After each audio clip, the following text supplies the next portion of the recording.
آندھرا پردیش کے عازمین حج کا قافلہ حیدرآباد کے حج ہاؤس سے حج کے لیے روانہ ہوا۔ اس موقع پر اے پی حج کمیٹی کے چیئرمین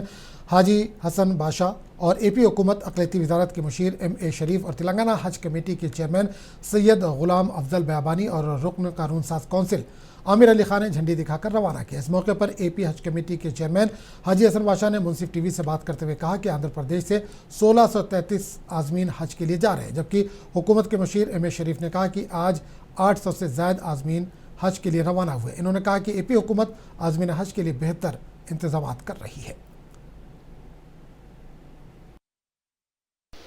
اس سال جو ہے ہمارے حاجی لوگ جو ہے آندھرا پردیش سے جو ہے 1633 حاجی جو ہے حج کو جا رہے ہیں۔ یہ حج کا جو ہے تلنگانہ حکومت والوں سے ہم لوگ آندھرا حکومت والوں نے بات کیا ہوا ہے۔ بات کرنے کے بعد جو ہے حاجی لوگ کو روانگی کرنے کے لیے ہم لوگ یہاں پورے تلنگانہ میں جمع ہو کے حاجی لوگ کو بھیج رہے ہیں ہم لوگ سے بھی، اور یہاں کی سہولت کی بہت اچھی ہے۔ تلنگانہ حکومت والوں نے اس کے پہلے بھی جو حکومت جو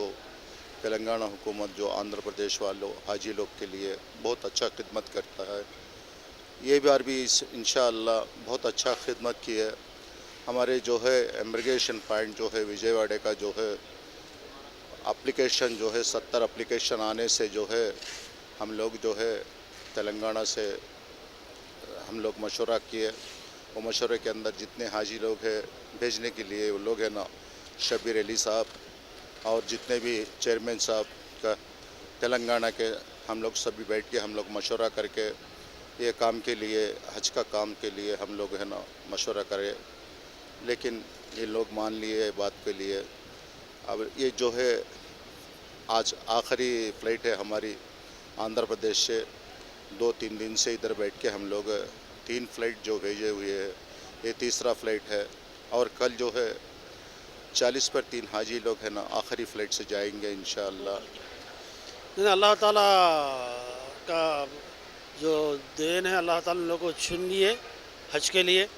یہ 40 دن غنیمت سمجھنا، وہاں پر جا کے جتنا ہو سکتا ہے حرم میں بتانے کی کوشش کرنا، نماز جماعت کے ساتھ پڑھنے کی کوشش کرنا، اور کیا ہے کھانے پینے میں کم وقت لگانا اور زیادہ سے زیادہ عبادت میں وقت لگانا، اور دوسرا چیز کہ صحت کا بھی خیال کرنا۔ جتنے بھی حاجہ ہے 50-60 سال کے حاجہ ہے، 50-60 سال بڑھ کے ہے حاجہ ہے، وہاں پر جانے کے بعد چلنا پھرنا رہتا، وہاں پر آٹو نہیں ملتی، بس کے سہولتیں کم رہتے، روز کو 15-20 کلومیٹر چل کے پھرنا پڑتا۔ اس واسطے صحت کا خیال کرتے ہوئے عبادت میں گزارنا، اور خاص کر کے وقت سے پہلے یہاں پر حرم میں پہنچنے کی کوشش کرنا، جماعت کے ساتھ نماز پڑھنے کی کوشش کرنا، جتنا ہو سکتا اتنا طواف اور عمرے کرنے واسطے کوشش کرنا۔ لبیک اللہم لبیک لبیک لا شریک لک لبیک ان الحمد والنعمت لک والملک لا شریک لک۔ لبیک اللہم لبیک لبیک لا شریک لک لبیک ان الحمد والنعمت لک والملک لا شریک لک۔